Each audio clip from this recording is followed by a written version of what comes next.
Okay, what can be done with this radio? I'm not really anxious to get in and start changing all the capacitors since the radio is functioning. It seems like kind of a waste of time, really, and they actually look to be in fairly good shape, you know, as old wax capacitors go. One thing I think that we should take a look at is the bias on the output tube. The output tube is here, and there'll be a blocking capacitor on the grid. I'm just peeking at the schematic here. The grid is on pin number 5, so let's see if I can spot pin number 5 here. Okay, there's the key. 1, 2, 3, 4, 5. You see 5 has one of these on it. Not one of these.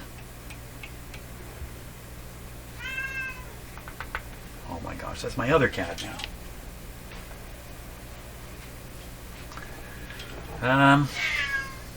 Well, that's Peanut. We were just together. What is the story? Yeah. Oh, he's definitely, okay, I gotta stop. The cat's in charge here. You must realize that by now. Okay, I'm coming. Don't hurt me. Okay, turns out empty cat food bowl. That was his problem. So I was counting we discovered that this capacitor is on pin number 5. 1, 2, 3, 4, 5. What we want to do is measure the voltage on this. We need to look at the schematic and see how the bias is arranged. It's almost certainly by a cathode resistor, but let's check that out.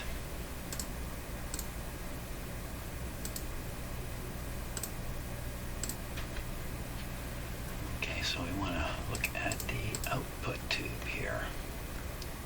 Right here. Here's a cathode resistor, 150 ohms. There's typically a large capacitor bypassing it, but there isn't in this radio. It's got two. Wow. Okay, an 80 and a 20 and a 390 resistor. It used to be a choke. I guess when they figured out they could up the size of the capacitors here without spending a lot of money and get rid of the choke, save some money and just put a resistor in. But having a choke here is a very, very powerful filtering technique. You don't need nearly as much capacitance. Here's that note again. After adjusting the second transformer, do not attempt to repeak it. Is that like a general rule? I've never seen that before anywhere. But they sure stress it in this radio. Why would that be? Why would retuning this? Who knows? I'm not going to be able to figure that out. Air core, some models.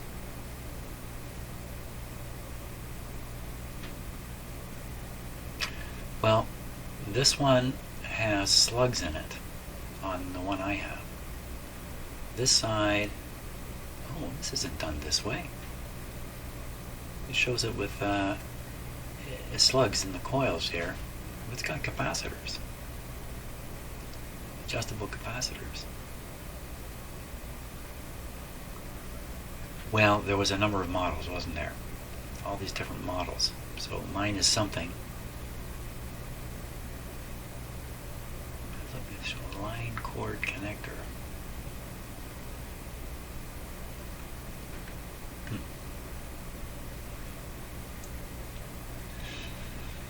Okay, stay focused on just this issue over here. So no bypass on this resistor. What this resistor does is it causes the cathode to run a little positive relative to the B minus. And you'll see the grid is essentially connected to the B minus through this resistor. There's essentially no current flowing in here. So the grid runs at the voltage of B minus while the cathode's been made a little bit positive. So that means the grid is a little negative relative to the cathode. Unless this guy starts leaking. And it can push up the potential of the grid. So the bias will be less. Now, did they put the bias voltage in here? Did not write the bias voltage. We can guess it's, well, we could look it up too, but it's going to be 5 or 7 volts or something like that. So I think what I would want to do is take a look at the voltage here relative to, look at it relative to the B minus, and then look at it relative to the cathode. Make those two tests and see what's up. To do that, I need to use an isolated voltmeter. In fact, on this radio, because of the way it's designed, we need to look at a couple other things here. Let's take a look at how is the chassis tied in. So we see these ground symbols here. We have a capacitor and a fairly large resistor in parallel with it. See the chassis symbol, that's what this really means. Does it appear anywhere else? Just out here on the antenna. These cans. Of course, the cans are mounted right on the chassis. Wait a minute. Wait a minute, they can't be. Yes, they can be. Mounted right on the chassis. So for my meter to have read the 120 volts, it had to read it through this capacitor. I used a high impedance meter, so that's why it may not be reflective of the level of danger here. So in other words, enough electricity can get through this capacitor onto the chassis to operate my meter, which has a very high impedance. It doesn't take much current at all to make it operate. But if I stuck my finger here and then grounded myself, and everything were just the wrong way, rather than get a big whopper shock, I might get just a little tingle. But I don't want to find out what is up. We should probably try to find this capacitor, see what's happening with it. We need to do the voltage test. Okay, one thing at a time. I'm getting too much going here at once. Let's do the voltage test here. I'll use an isolated, my digital voltmeter to do it. So the cathode's on 8, grid is on 5. What's on first? Who's on second? B minus should be, I should have an easy time finding B minus. We don't want to read to the chassis because then these things are involved. We want to read right onto this B minus. Okay, let's go do it.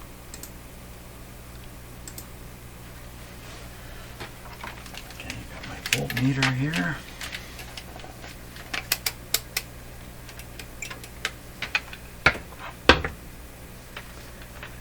Practice a little bit. Where is the B minus? So spot B minus at the switch.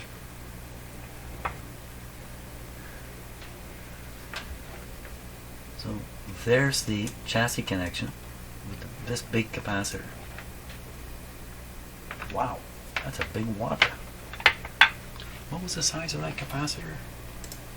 I'm jumping around a little bit here, but that's okay. It's supposed to be a, looks like 0.2 is what they've written here on the schematic. 0.2. 0.2. It says 0.2 right there. That's a biggie. You can get a shock through something like that. You might get really strong tingles, what you might get out of it. But if this is leaky at all, it's just going to be that much worse. But it looks to be in very good shape. Okay, and then there should be a resistor. I see this is connected to here. This is probably a pin going to the shell of this tube. And we look at the this can is bolted straight down. Can is bolted straight down. This guy's on some kind of bracket here, but that's metal. It's all metal. So it's attached right to the chassis. The tuning capacitor, you've got to look at it. the frame of the tuning capacitor is bolted right to the chassis. It's riveted to the chassis.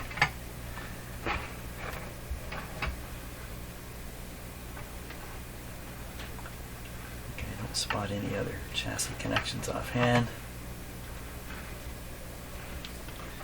This tube down here, this is the one I changed. And guess what? There's a wire going straight to the chassis. So I have the feeling that this radio originally had metal tubes and somebody put a glass tube in there.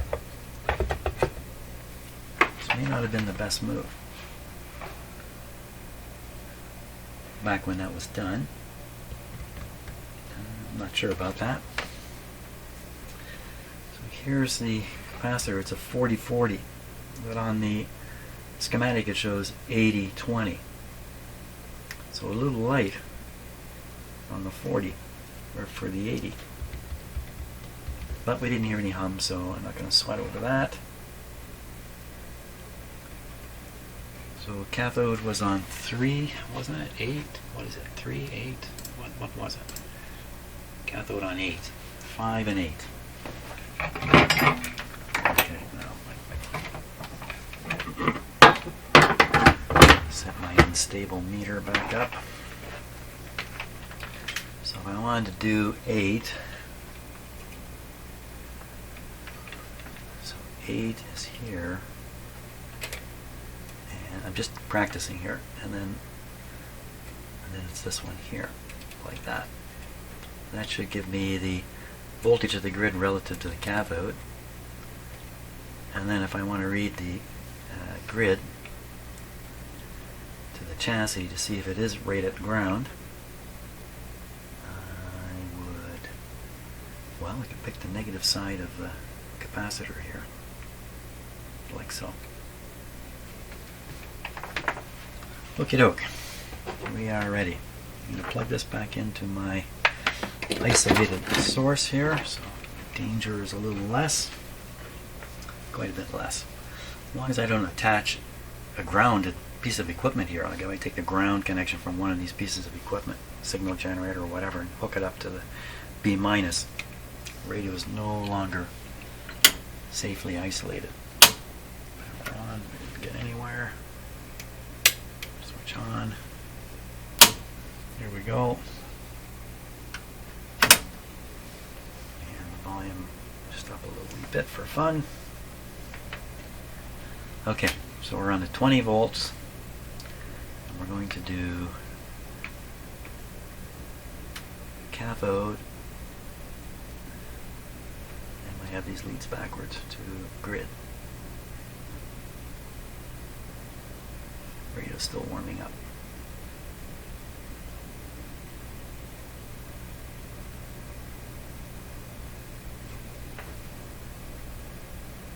Don't have a speaker connected. Not the best for a radio like this. Let's hook up.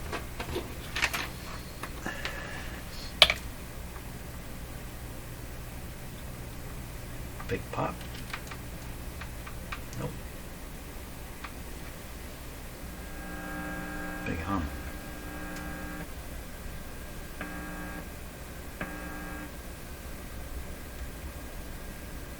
And grab the volume control and injecting a hum right into the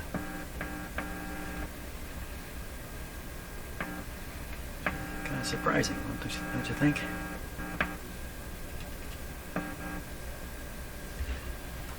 Surprising to me. Okay, back to what we were doing. So we're going on a cathode grid. Okay, so the grid is appearing negative 4.4 volts. Now what is it to here? This is for sure the negative, eh?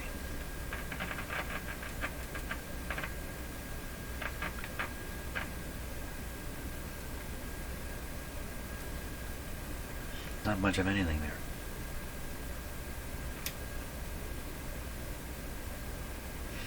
So let's think about this now. I would want to put the black, I think, on the ground. I'll have an easier time understanding what I'm getting. So we're getting a plus 1/3 volt. Now, if we just go on the other side of that capacitor, we'll see something a lot bigger. Ooh. Maybe here. Ooh, that's the plate voltage. 52 volts. What if we try to read that on the chassis?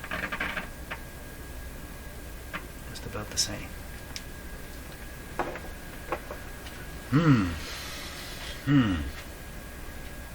That last test is kind of taking a shot at, is this capacitor doing its job? I'm not sure it was really a good, valid test.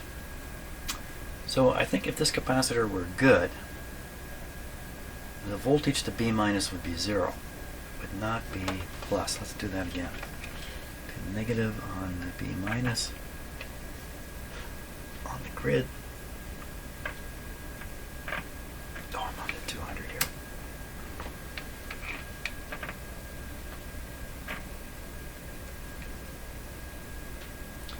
Get a small positive voltage.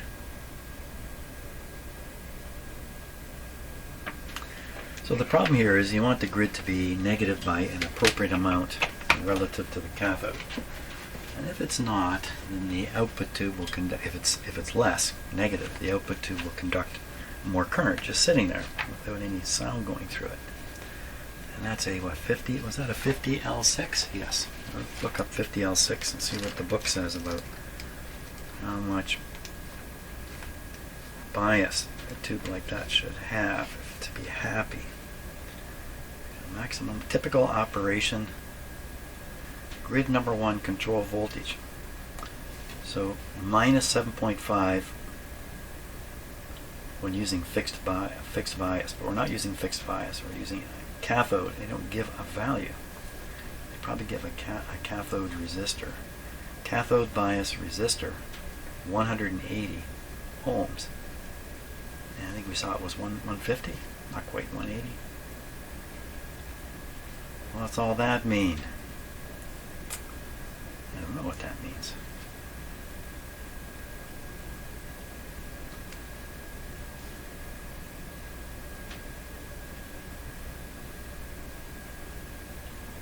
I would expect the grid bias they're aiming for anyway is 7.5. So if we look at the voltage of the cathode relative to B minus, that also gives us a look at the bias, the effective bias on the grid. So to do that, we'll go a negative lead here, and a positive lead here. We're on the 20 volt scale. So you see like the bias voltage in the cathode resistor, if I can put it that way, is 5. But what you end up with on the grid, let's do it this way now.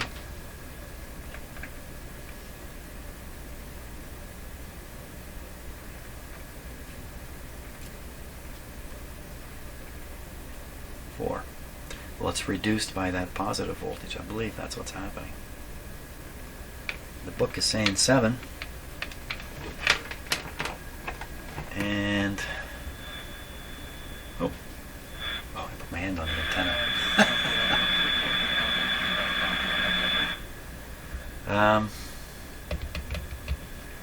I think to be on the safe side, we should probably change this one capacitor to start with. Replace this one. We can test this one and see what kind of leak it had in it. It'll leak what kind of leakation is occurring with it. We're gonna nip it out of here. And leave that wire behind. Whoops. Wire's here. These are not particularly reliable capacitors.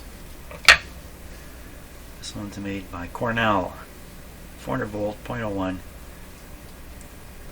It's the Tiny Chief. The Tiny Chief. Cornell Doublier, USA. Okay, buddy. Let me give you a test here. As I've explained too many times about this tester, this will put a DC voltage on the capacitor. After the charging current is finished and the voltage is and the capacitor is charged up to the supply voltage, 50 volts to start, this eye should look pretty much like it looks now, open. During the charging process, you'll see the eye closes and then it opens because of the current flow while it's charging. See how it went right up. Okay, 150 volts. Not doing so well. Not doing so well. The rating on this is 400, I think. Now it's only got, well, it's got the B plus voltage, which appears low in the radio across it. It's not a lot, but obviously it's enough to push a little current onto the grid. The grid is grounded through that big resistor, 500,000 ohms. So a little charge coming through the capacitor is going to build up a charge on the grid, and we'll read it as a voltage with the voltmeter. Let's put a new one in and see what happens to these bias voltages. Okay, nice new capacitor is in there. Let's just get rid of this little tidbit of wire. Looks good. Okay. And now repeat those tests.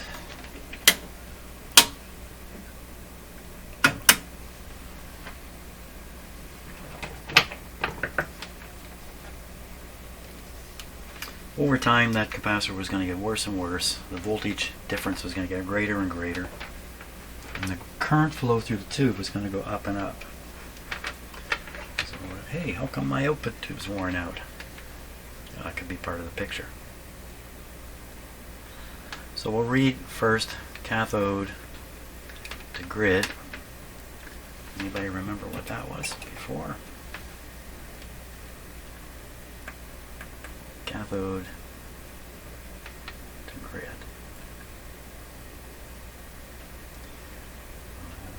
Is that a little bit higher? Read grid to. This is the one that. See, now we got a nice 0 there. And I think we did get a little more bias out of that. A little more effective bias there. Now, one of these resistors up in here is going to be the cathode resistor. We gotta wonder if it's in good shape or not.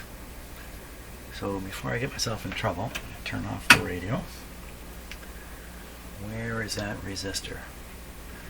The value of it, let me just peek at the schematic here. 150 ohms. So that would be brown, green, brown, green, brown, I believe. Brown, green, brown. Do I see anything like that? I see a brown, black, yellow. No, yellow's way high.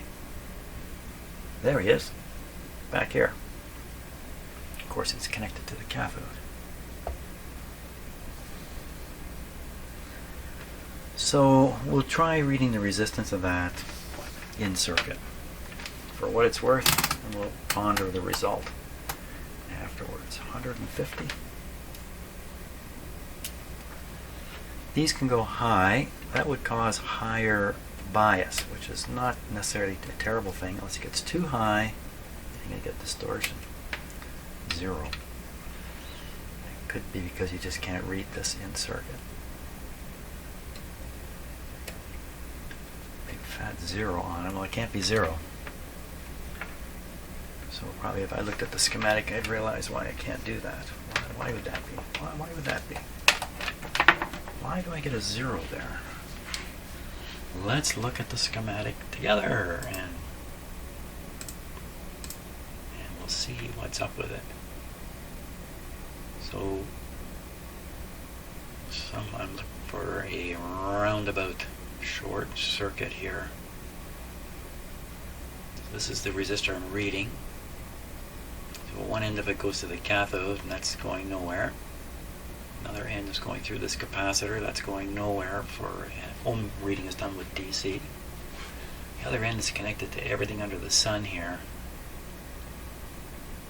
And that doesn't really matter. If this way is not connected to anything, is this capacitor bad? Connect around the plate. Plate comes through the output transformer. Oh my, it's a long ways. That's a long, it's got another resistor here. Why did I read a 0 there?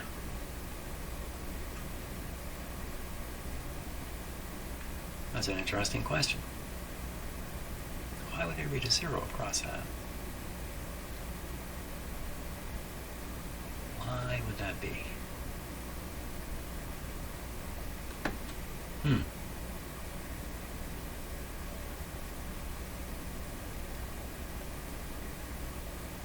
That's a little hard to explain.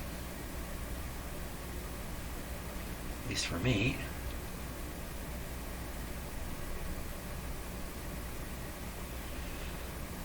You know, all kinds of current paths back this way, but they'd have to get around to this side of the resistor, and they can only do that. Well, they can't do it through the tube. They shouldn't be able to do it through here. Now, if this was shorted out, that would be a disaster, because it would short the plate right to the cathode. This would go Off with a bang.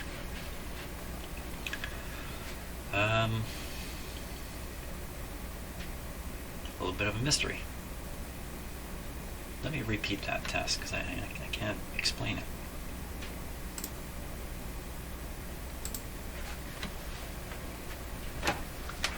This is on 200. How come it's got a number on it already? Oh, you know what?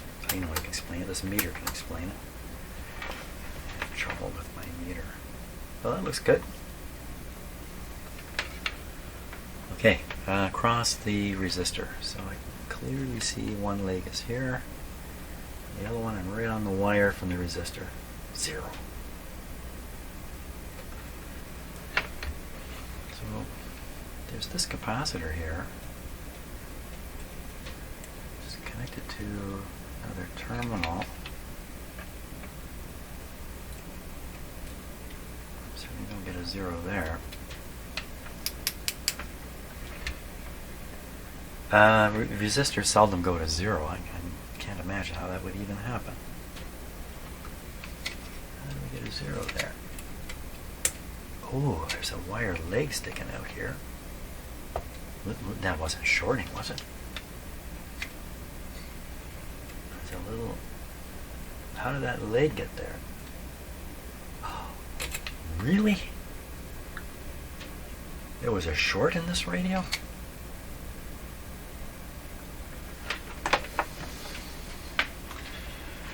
This warrants a close look.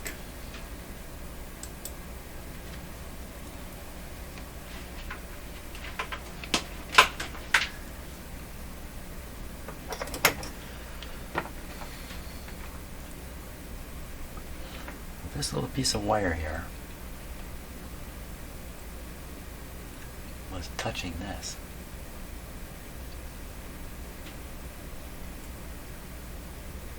Oh my. That's from this capacitor. Well, I gotta talk to the manager of manufacturing here, because this mistake may have occurred in many radios. Oh my gosh. Quickly, send a memo.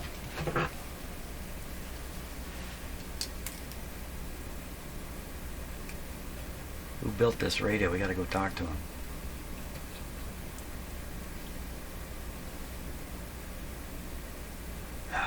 Could that really be the case? That's crazy stuff. That's crazy stuff.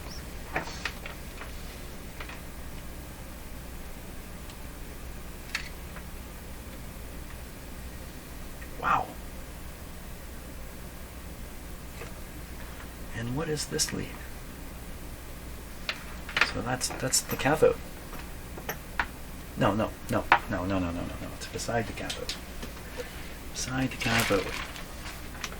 So look for, what was that, 50L6. 50L6. Shouldn't have closed the book. 50L6. It is 50L6, isn't it? I get things like that mixed up, so let me just take a peek and reassure myself. Yes, 50L6.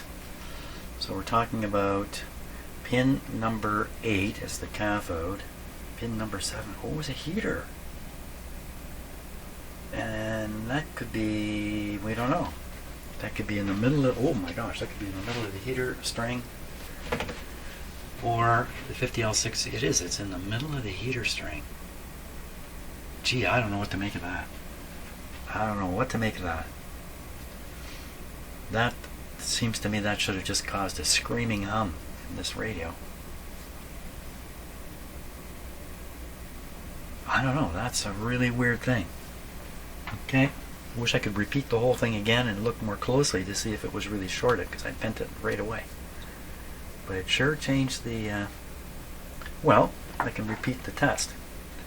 If we read the resistance, sort of repeat the test, from this end of the resistor to this terminal it was shorting to,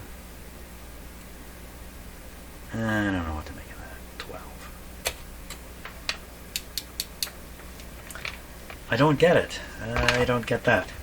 But we did manage to read the resistance of the cathode resistor. The book says 180. The engineer who designed this said, no, 150 is what I want. 157 is what we got. That sounds fine. Let's operate this again and just see what changed. Anything change? Something change? Something change in there?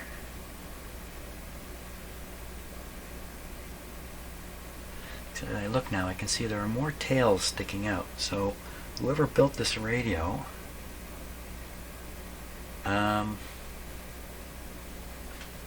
may not have been taking care of that. Or this is a replacement. Okay, we're looking for voltage now. We're also going to want to listen to this radio.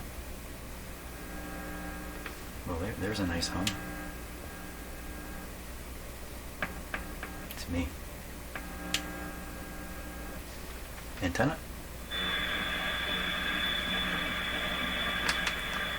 Sounds the very same to me. Let's look at these voltages now. Voltages. So we're 20. What is the grid voltage relative to the cathode? It's less.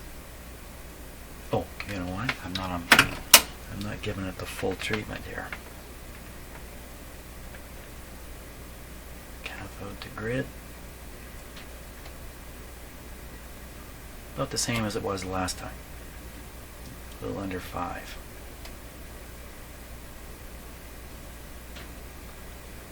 I don't know what to say about that.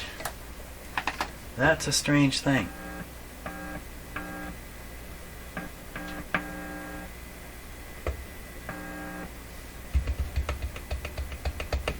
To see something else that's a little interesting to take a look at.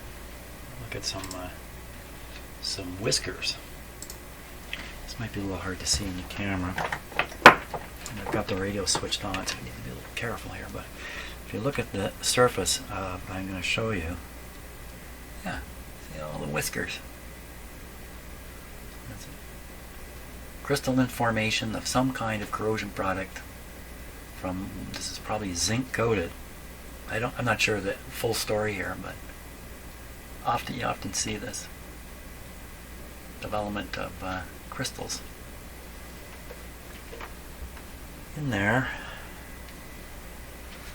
Okay, so we fixed up the grid there a little bit. We discovered that capacitor was so-so. We still have this thing about the chassis being hot. Now what I can do is I can put a polarized plug on this, wire it right in, and make sure the hot is coming to the switch. that should solve that problem. Oh, you're staring at what are you staring? You're staring at nothing. That should solve the problem of the hot chassis. When you switch on and off, the trick is switch it on, plug it in one way, safe. Plug it in the other way, no longer safe. Turn it off, no longer safe. Plug it in the other way, safe. So it's the two things together that generate the danger with these radios.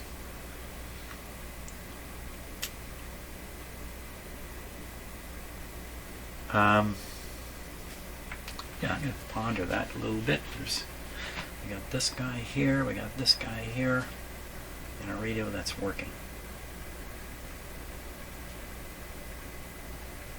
We got that voltage reading. Yeah, you know, if I just solve that by putting in a polarized cord, I think we'll be good. Okay, that sounds like that's next on the list. And just like that, it's the next day. It's March 2nd now. And I have installed the polarized plug, which you can see here. And what I've done is I've made sure the ground prong, the wide one, the neutral, if I can call it that, grounded prong, is connected to the B- in this radio. And the hot side, I've made sure is connected to the switch up here. Just done it with some ohm meter readings. Now we're going to make sure that this has really worked. Now the key thing to making this 5-tube radio safe is that this plug only goes in the outlet one way. You can't rotate it. So we're going to plug it in here. Okay, we're going to switch. So the radio's not on at the moment. Let's check for the chassis voltage. That's the surprising thing, is that with a regular unpolarized 5-tube radio, an unpolarized plug, it can be switched off and the chassis can have 120 volts on it. Not this one. We're going to switch it on now. Look again. We don't have to let it warm up. Nothing there. Just to check my meter.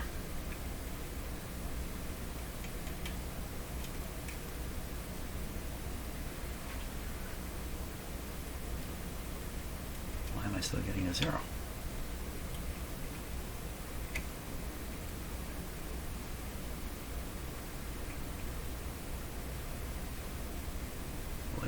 Wait a second here. How's that happen?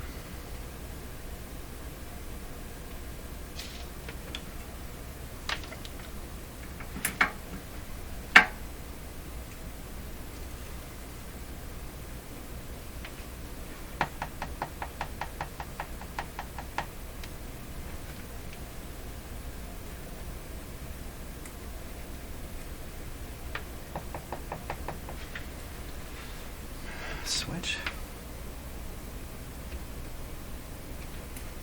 Meter must not be. This is a cockamamie meter. Don't fool me now. This is a life issue. Okay, I'm shoving the prongs right into an outlet here. What's going on? My meter is lying.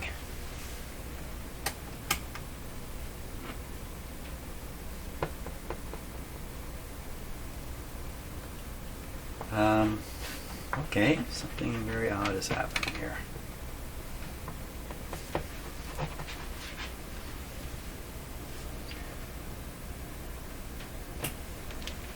Huh. And so far I've proven nothing about this radio. Let's go right in here. This is not on yet. Just another outlet.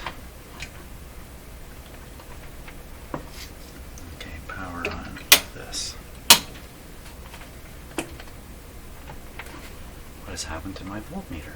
Oh, for crying out loud, I've got it on DC. Okay, there we go. Well, it is first thing in the morning, you know. It's the first thing I've done. Okay, wow. Make a mistake and convince yourself something is safe when it isn't. Man alive. Okay, once again. Radio's on.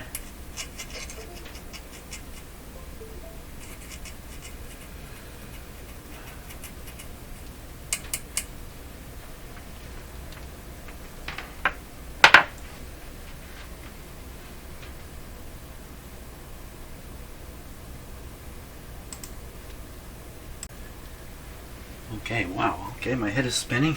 Somehow doing that caused the camera you're looking through to stop working. What? What? What? Why am I seeing this voltage here?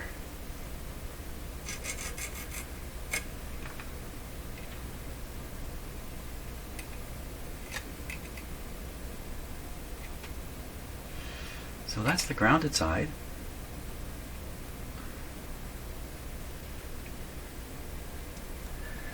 B minus can be picked up right here.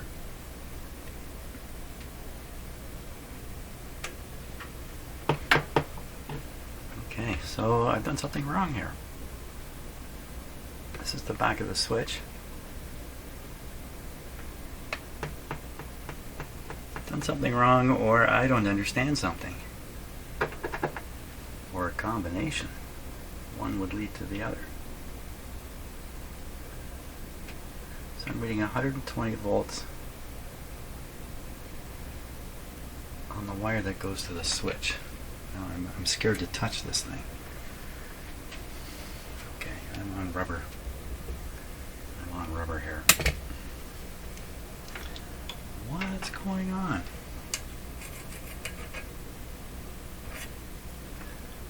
And of course, you should see 120 volts here. You should see 0 here. You should see 0 here. You should always see 0 there. Okay, the radio's off. These wires are not going where I thought they were. Man. This would be like a 2-second demonstration. Let me get on this negative here.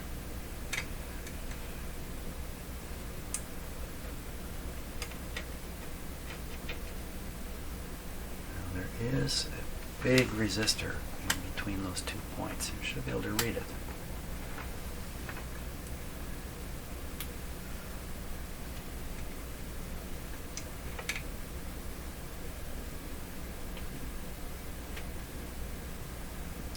Ohms, 230,000 ohms, and I believe that's the size of the resistor that's paralleling this big capacitor.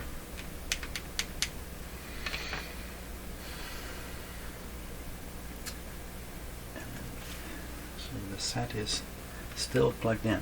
It's plugged into a regular outlet, so I got the full Monty here. Make a mistake, we're going to know it.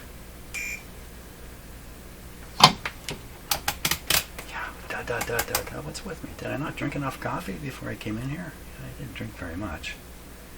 I think about halfway through the cup of coffee. You know what it is? I'm disturbed by what's happening. I've lost my religion here.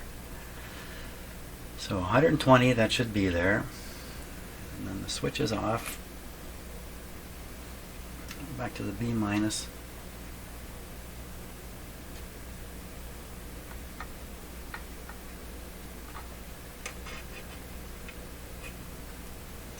Switch it on.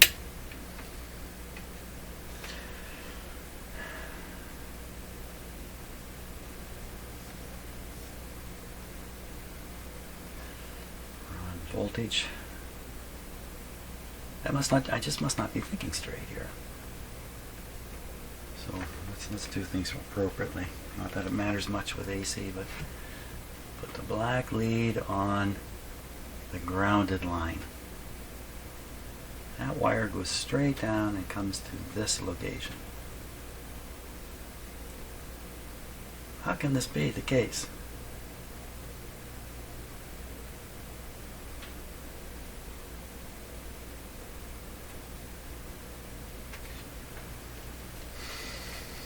I don't like it. I don't like the situation. It's not making sense. Let's study the schematic here and see if I can pound more sense into my head here. So, now what I think I've done, it's the other way around. Okay, the answer's already here. I made an assumption here that B minus was off of this leg, basically.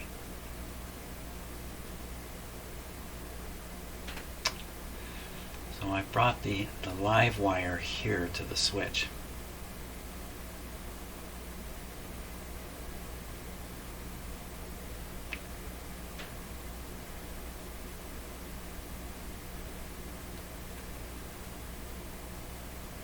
I have the grounded wire here.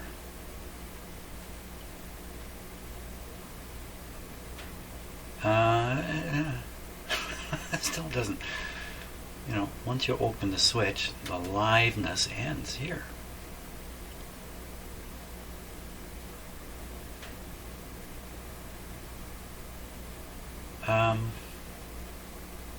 But I'm finding it. Switch off. The B minus is hot. You know what's going on here? I think it's coming back through these heaters.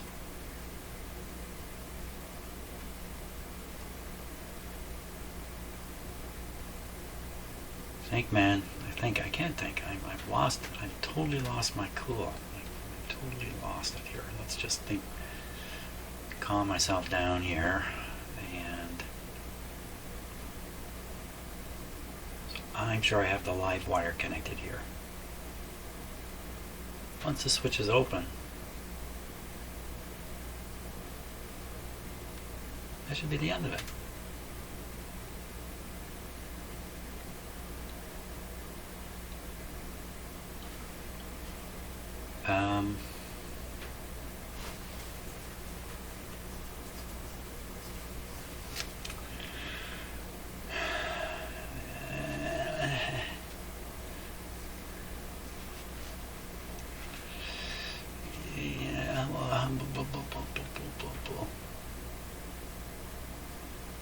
Wow, I'm just totally stymied by what just should not be there.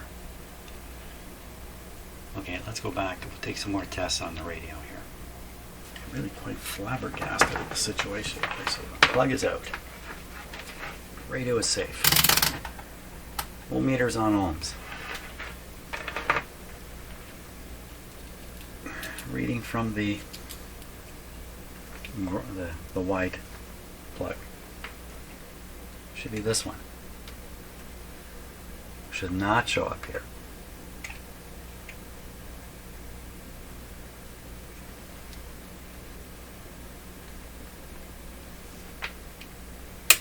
Turn it off. Turn it off. Turn it off. Okay, should not show up here.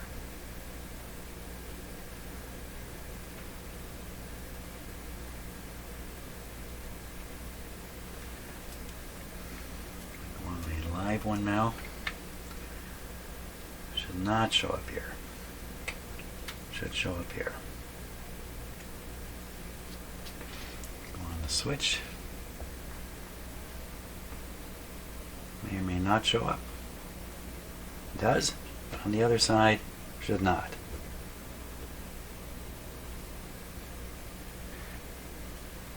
One 120 volts relative to the wide plug. Follows a wire up through here to get to the back of the switch. Switch is open.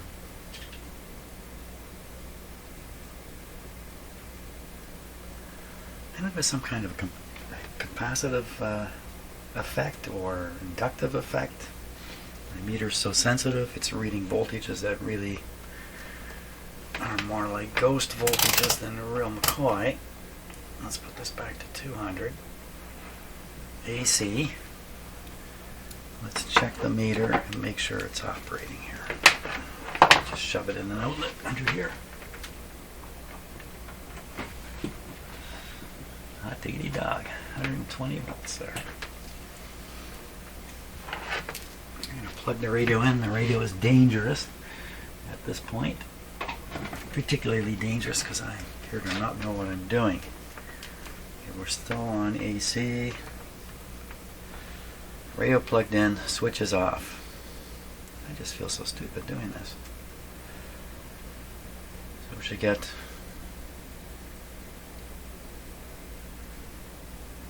not get any voltage here. Oh, yeah. Even the meter's given up on me. Okay, we're on. That's what we're expecting. Can't be anything there.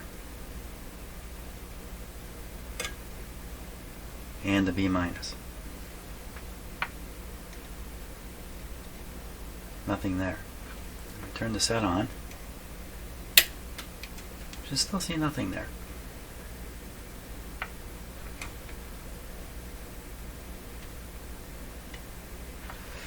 This point is not what I think it is down here. That would mean this capacitor is not what I think it is.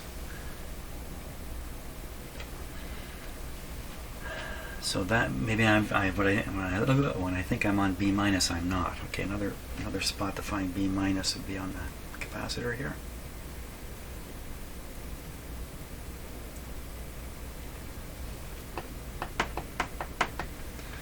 Well, if I can read 120 there, surely I cannot read 120 from the other side.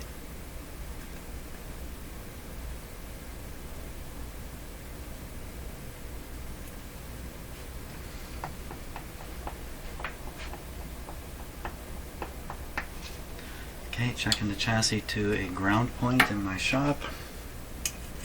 Hoolah! Checking the live side to the ground point. Checking the grounded side to the ground point. Wow, I'm really turned around here.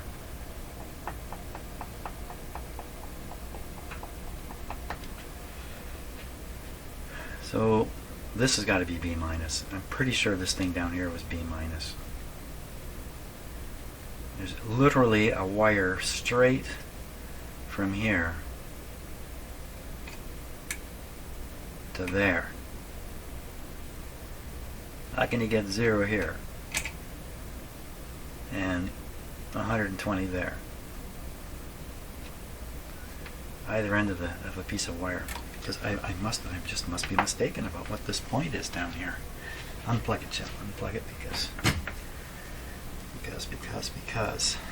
How can I be wrong about this capacitor, though? Let's look at the schematic again. So the filter.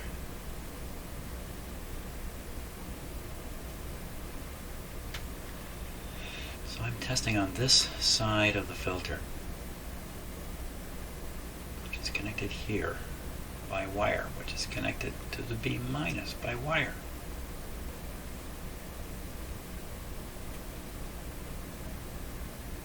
Follow it over, it connects to the switch side. So the switch. Okay, so with the switch closed, it's 120 volts all the way. It's exactly the opposite of what I was thinking. All the way right to the negative. The other side, the unswitched side, you know what has to be done here is that the switch has to be moved from this location down to this wire. They didn't look at this very closely. I just made an assumption here that this switch was switching power into here. It's just what I have in my head. And that B minus would be hooked up to this wire.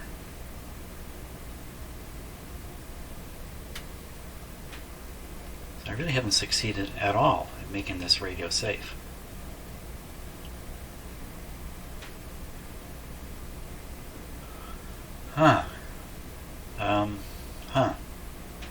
Just goes to show you how important it is to double check things, and maybe even when there's dangers involved, triple, quadruple check, and do it from different ways and stuff like that. Don't be convinced by one test, because the next test could be done with you, your hands. You don't want to test things that way. Well, this is really kind of surprising to me. Now that I look at it, why would they do it this way? Okay, so in the past, for all the years I've been doing this work, my principle when it comes to exactly this kind of thing is to leave the radio as is. If it has an unpolarized plug on it, leave it as is. And then I take it upon myself to explain, usually in writing, to the owner of the radio that there's some concern about getting a shock from the radio.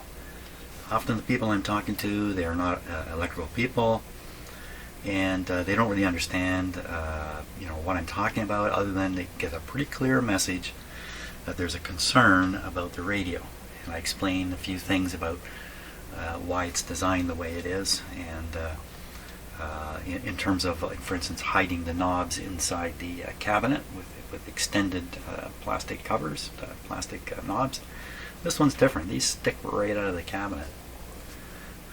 Some radios, the chassis is directly connected to B-, which is a scary notion if you have an unpolarized plug. Those radios, usually everything that's metal is covered up in some way. If there is an antenna connection on the back, it's through a capacitor, once again to protect the external world from what's going on inside. Well, so I broke that principle with this radio. This is one of the few radios where I've said, okay, I'm going to stick a polarized plug on here. And I'm going to essentially re-engineer the radio. Yes, it's a pretty minor thing. And what I've done is I followed the practice that I think most people would follow, and I've connected the hot wire to the switch. And the assumption being when the switch is open, that's the end of the 120 volts. That's true. But also on the assumption that there's no 120 volts on the B- or on the chassis through a capacitor like this. Yeah, I should say that the chassis here is not, and this radio is not connected directly to B-. It's connected through this capacitor and a resistor, which I haven't identified, but there'll be a small, physically small 225,000 ohm resistor, somewhere in that range, 250,000, something like that. What do I do now? So now I have a radio that its natural design is not conducive to solving this problem by putting on a polarized plug. And if I switch these wires around, the situation only gets even worse. The B- is always hot when the radio is plugged in, switched on or switched off.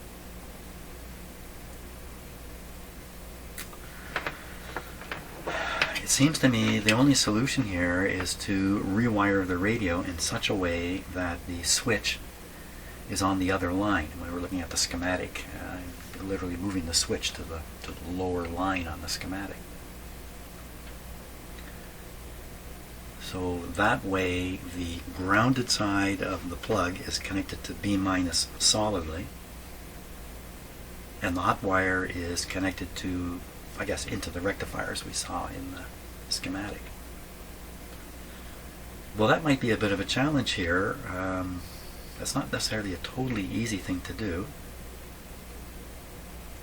I've never, I really have kind of ignored this issue because I followed the original principle of leave it all alone and just use an administrative solution of explaining things to people, ensuring a capacitor like this, if there is one, is functioning well.